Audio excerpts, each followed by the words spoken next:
සමහර වෙලාවල් එනවා අපිට අපේ ජීවිතේ සමහර හැඟුම් වල හැඟීම් strong feeling එකක් ඉංග්‍රීසියෙන් කියා ගන්න බැරි වෙන. ඒ හැඟීමේ තියෙන අතිශෝක්තිය, ඒ හැඟීමේ තියෙන බරපතලතාවය, ඒ හැඟීමේ තියෙන ගැඹුරු බව කියන්න very කියන ඉංග්‍රීසි පදය ප්‍රමාණවත් නොවන. එතනින් එහාට ගියපු අදහසක් කියා ගන්න බැරි වෙන. අපේ වචනෙන් කිව්වොත් අපි බලාපොරොත්තු වෙන දේ සම්පූර්ණ කරන්න ප්‍රමාණවත් තරම් දේවල් අපි ළඟ නැති වෙනවා. අන්න ඒ වගේ අවස්ථාවලදී අපි කියනවා ඉංග්‍රීසි වලින් it doesn't cut the mustard කියලා. ඉතින් අද මම ඔයාලට පෙන්නන්නම් බඩගින්න, බය, සතුට වගේ හැඟීම් ප්‍රකාශ කරන්න පාවිච්චි කරන්න පුළුවන් words ටිකක් සහ ලස්සන idioms ටිකක්. මේ වගේ වචන භාවිතා කරද්දී ඔයාලට ඇත්තටම කියන්න ඕනි හැඟීම ඔයාලට කියන්න පුළුවන් වෙයි. සහ ඒ හැඟීමේ තියෙන බරපතලතාවය, ගැඹුරු බව අනිකාට පැහැදිලි වෙයි. ඇත්තටම ඉංග්‍රීසි ඉගෙන ගන්න ඕනි අපේ හිතේ තියෙන හැඟීම ඒ ආකාරයෙන් ප්‍රකාශ කරන්න මිසක් එහා සමාන අදහසක් ප්‍රකාශ කරන්න නෙවෙයි. The first one that we are going to talk today is live it. අද අපි කතා කරන්න යන පළවෙනි වචනේ තමයි live it. Live it. Live it means very angry.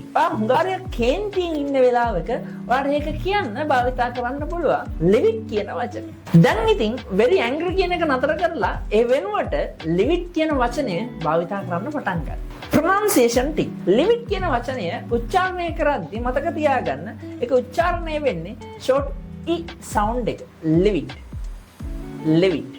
My mother will be live it when she finds out. අපිට මෙන්න මේක කියන්න භාවිතා කරන්න පුළුවන් ලස්සන ඉඩියම් එකක් තමයි I saw red.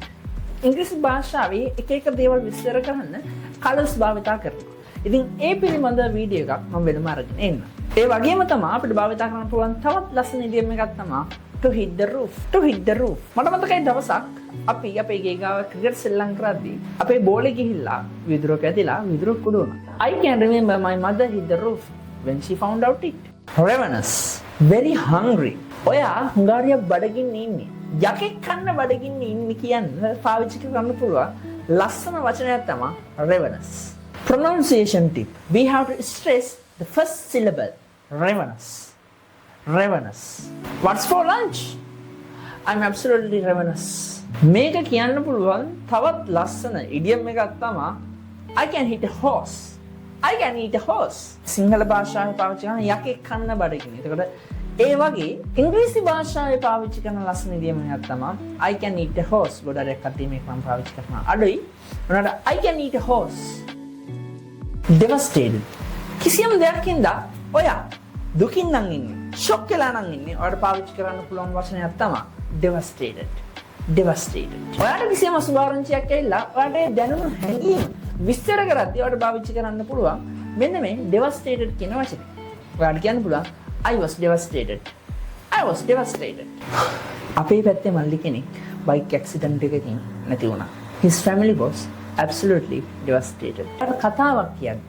ඔයාලට යම්කිසි දෙයක් විස්තර කරද්දී ඔයාලට දැනගන්න ලැබුණු නරක හැඟීමක් විස්තර කරද්දී ඔයාලට පාවිච්චි කරන්න පුළුවන් තවත් ලස්සන ඉඩියම් එකක් තමයි my heart sank. මම පොඩි කාලේ අපිට හිටු බඩු පැටියක් නැති වුණා කියලා දැනගත්තා. I was completely devastated. හැබැයි අපේ අම්මා හා පැටියක් ගෙනල්ලා දුන්නම it helped me to soften the blow.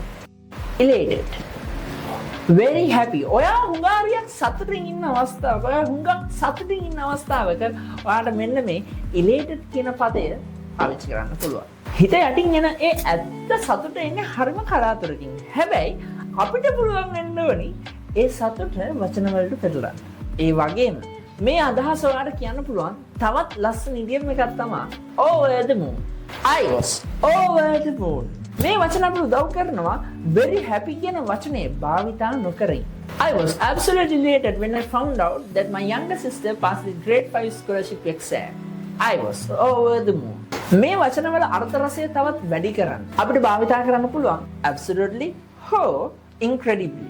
මේවා එකතු කරාට පස්සේ අර very වලට ලබා දෙන්න බැරි වුණු අර්ථ රසය වගේම හැඟීම ලබා දෙන්න පුළුවන්. මේ වීඩියෝ එක ඔයාලට හෙල්ප්ෆුල් වුණා නම් ලයික් කරන්න අමතක කරන්න එපා. මේ වගේ තවත් වීඩියෝ අපි ඉදිරියට අරගෙන යනවා. ඉතින් මතක ඇතිව අපේ subscribe කරලා තියන්න.